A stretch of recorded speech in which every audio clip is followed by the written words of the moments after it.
বাজি ধরে বলতে পারি যে এই এঁচোড়ের রেসিপি খেলে কিন্তু এর স্বাদ মুখে লেগে থাকবে। এইটা খুবই টেস্টি আর খুবই সহজ, খুব সুন্দর একটা এঁচোড় আলুর তরকারি।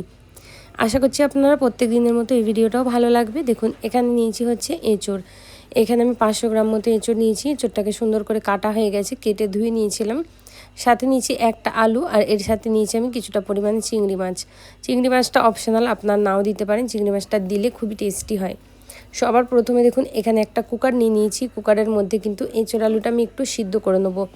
কড়াই যদি সিদ্ধ করা হয় প্রচুর টাইম লাগে, তাই কুকারে 2টো সিটি দিয়ে দিলেই কিন্তু খুব সুন্দরভাবে এঁচোড়টা সিদ্ধ হয়ে যায়। তো এখানে আমি একটু জল দিয়ে দেবো সামান্য পরিমাণে, খুব বেশি পরিমাণ জল দেবো না।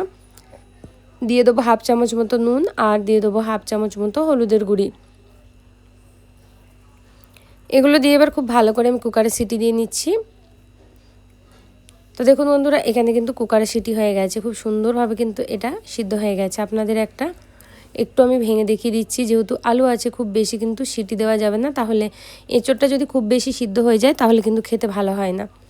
তো এখানে অপর দিকে একটা কড়াই নিচ্ছি। কড়াইয়ের মধ্যে দিয়ে দেবো হচ্ছে পর্যাপ্ত পরিমাণ তেল। তেলটা গরম হয়ে গেলে এবার এর মধ্যে জল ঝরিয়ে নিয়ে এঁচোড়গুলোকে আমি দিয়ে দেবো। হাই ফ্লেমে দিয়ে এটাকে আমি ভাজা করব। এক্সট্রা কোনো রকম নুন হলুদ ব্যবহার করা যাবে না, কেন কি প্রথমেই আমরা নুন হলুদ ব্যবহার করেছি। হাই ফ্লেমে এটাকে ভাজা করতে হবে প্রায় 2 থেকে 3 মিনিট। যখন দেখবেন এটা হালকা লালচে কালার চলে এসেছে, ঠিক ততক্ষণ ভাজতে হবে। দেখুন ঠিক এরকম লালচে কালার আসলেই এটাকে তুলে নিতে হবে। তো চলুন তেল থেকে ছেঁকে আমি এঁচোড়গুলোকে সব প্রথমে তুলে নিচ্ছি। বন্ধুরা, যদি আমার ভিডিওগুলো আপনাদের ভালো লেগে থাকে তাহলে অবশ্যই আপনারা আমার চ্যানেলটা সাবস্ক্রাইব করবেন। ফেসবুক থেকে দেখলে আমার পেজটা অবশ্যই ফলো করে নেবেন। তো দেখুন এখানে আমি আলুগুলোও কিন্তু দিয়ে দিচ্ছি। দিয়ে একটু নাড়াচাড়া করে হাই ফ্লেমে 2 থেকে 3 মিনিট মতো এগুলোকে কিন্তু আমি ভাজা করে নেবো সুন্দর করে। তো আলুগুলো দেখুন এখানে কিন্তু ভাজা করা হয়ে গেছে। এবার আমি আলুগুলোকে কিন্তু ছেঁকে তুলে নেবো তেল থেকে। এবার ওই তেলের মধ্যেই আমি কিন্তু এবার দিয়ে দেবো চিংড়ি মাছগুলো। চিংড়ি মাছগুলো ভেজে নেবো। তো চিংড়ি মাছগুলো দিয়ে একটু নাড়াচাড়া করে সামান্য একটু নুন হলুদ দিয়ে দেবো। আপনারা চাইলে আগে থেকে নুন হলুদ মাখিয়েও রাখতে পারতেন, কোনো অসুবিধা হয় না ওপর থেকে দিলেও। তো চিংড়ি মাছগুলো হালকা করে ভাজবো, খুব বেশি ভাজবো না। বেশি ভাজলে কিন্তু চিংড়ি মাছ খুব শক্ত হয়ে যায়, ভালো লাগে না। তো এখানে আমি এরকম করে অল্প অল্প করে ভেজে নেবো হালকা হাতে। তো যখন দেখবেন চিংড়ি মাছের কালারটা হালকা চেঞ্জ হয়ে আসবে, তখন আমাদের তেল থেকে ছেঁকে চিংড়ি মাছটা কিন্তু তুলে ফেলতে হবে। বন্ধুরা, যদি এতক্ষণ লাইটিং করে থাকে একটা লাইক করে দেবেন, সাথে আমার চ্যানেলটা সাবস্ক্রাইব করে আমার পাশে থাকবেন। বন্ধুবান্ধবের মধ্যে একটু ভিডিওটা বেশি বেশি করে শেয়ার করে দেবেন আপনারা, আর আমায় সাপোর্ট করবেন। এই ছোট্ট চ্যানেলটার আপনাদের সাপোর্টের অনেক দরকার, অবশ্যই আপনারা সাপোর্ট করে পাশে থাকবেন। এখানে দেখুন এবার 1 চামচ মতো গোটা জিরে আমি দিয়ে দিচ্ছি, আর জিরেটা দিয়ে একটু ভাজা ভাজা করে নেবো ওই তেলের মধ্যেই। এক্সট্রা তেল কিন্তু আর আমি ব্যবহার করব না, এই তেলটার মধ্যেই পুরো তরকারিটা হবে। এবার দেখুন দিয়ে দিচ্ছি এখানে 3টে মিডিয়াম সাইজের পেঁয়াজ। এখানে পেঁয়াজগুলো একটু ছোটো ছোটো টুকরো করে কেটে নিয়েছি, এতে গ্রেভিটা খুব ভালো হয়। পেঁয়াজটা দিয়ে এবার ভাজা করব যতক্ষণ না পেঁয়াজটা লাইট ব্রাউন কালার চলে আসছে না, ঠিক ততক্ষণ ভাজতে হবে। দেখুন ঠিক এরকম কালার আসা পর্যন্ত পেঁয়াজটা যদি ভাজা হয়ে যাবে, তখন পেঁয়াজের মধ্যে দিতে হবে আদা রসুনের পেস্ট। এখানে 1/2 চামচ মতো আদা রসুনের পেস্টটা আমি দিয়ে দিচ্ছি। দিয়ে এই পেঁয়াজের সাথেই ভাজবো। তেলের মধ্যে আদা রসুনের পেস্টটা ভাজলে কিন্তু পেস্টের একটা যেটা কাঁচা গন্ধ থাকে সেটা কিন্তু সুন্দরভাবে চলে যায়। সাথে এখানে দেবো একদমই ছোটো ছোটো সাইজের 5টা টমেটো। টমেটোগুলো বড় থাকলে আপনারা 2টো ব্যবহার করবেন। টমেটোগুলো সাইজ একদম ছোট ছিল, যেহেতু একটু লাল লাল ব্যবহার করতাম আমি, তাই আমি ছোট নিয়েছি। এবার এই টমেটোগুলো দিয়েও এর সাথে খুব ভালো করে মিশিয়ে দিতে হবে। মিশিয়ে দিয়ে হালকা জল দেবো, যাতে মশলাটা পুড়ে না যায় পেঁয়াজটা আর আদা রসুনের পেস্টটা। সেই জন্য অল্প করে জল দিয়ে এটাকে খুব ভালো করে এইভাবে মিশিয়ে নেবো। এবার কিছু ড্রাই মশলা দিচ্ছি, সেগুলো দেখিয়ে দিই আপনাদের। হলুদ গুঁড়ো, লঙ্কার গুঁড়ো, জিরে গুঁড়ো, ধনে গুঁড়ো আর গরম মশলা গুঁড়ো, এগুলো সব আমি এর মধ্যে একসাথেই দিয়ে দেবো। দিয়ে এবার এটাকে খুব ভালো করে মিশিয়ে নেবো। আপনারা চাইলে এই সময় নুন দিতে পারেন, যেহেতু এঁচোড় সিদ্ধ করা জলটা ব্যবহার করব, তাই আমি এখানে নুনটা দিলাম না। আপনারা চাইলে নুনটাও আগেই ব্যবহার করে দিতে পারেন। সুন্দর করে এবার মশলাটা কষিয়ে নেবো 1 মিনিট মতো। দিয়ে এখানে জল দিয়ে দেবো কিছুটা পরিমাণ। জল দিয়ে মশলাটাকে ভালো করে মিশিয়ে একটুখানি আমি 2 থেকে 3 মিনিট মতো মিডিয়াম লো ফ্লেমে রেখে দেবো, যাতে টমেটোগুলো সুন্দরভাবে গলে আসে।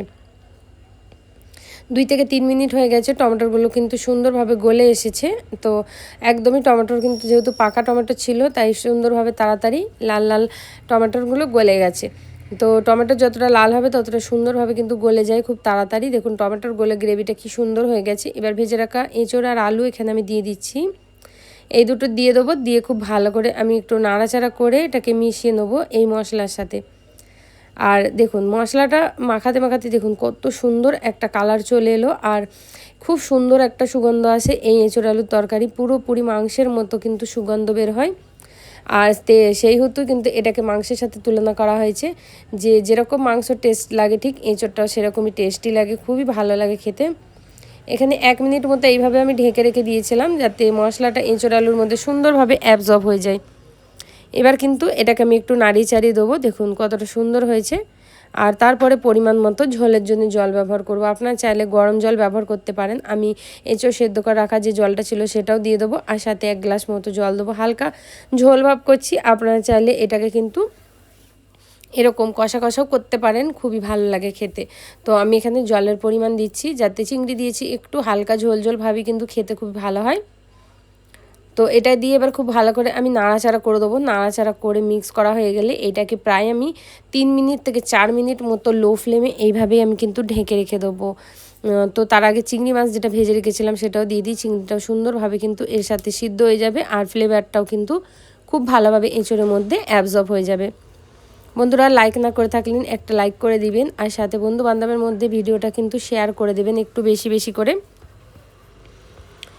তো চলুন দেখা হচ্ছে 3 থেকে 4 মিনিট পরে। দেখুন এখানে 4 মিনিট হয়ে গেছে, তরকারিটা সুন্দরভাবে কিন্তু ফুটছে, আর দেখুন কালারটাও কিন্তু খুব সুন্দর এসেছে, খুব সুন্দর একটা সুগন্ধ আসছে। এক্সট্রা কোনো রকম আর এর মধ্যে আমি মশলা ব্যবহার করব না। এখানে কিন্তু এঁচোড় রান্নাটা আমাদের একদমই কমপ্লিট হয়ে গেছে।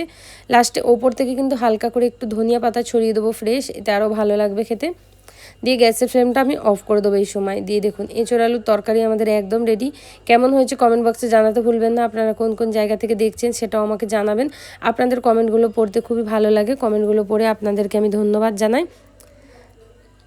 তো ভালো লাগলে এইভাবে পাশে থাকবেন। পুরোটা দেখার জন্য আপনাদের অসংখ্য অসংখ্য ধন্যবাদ।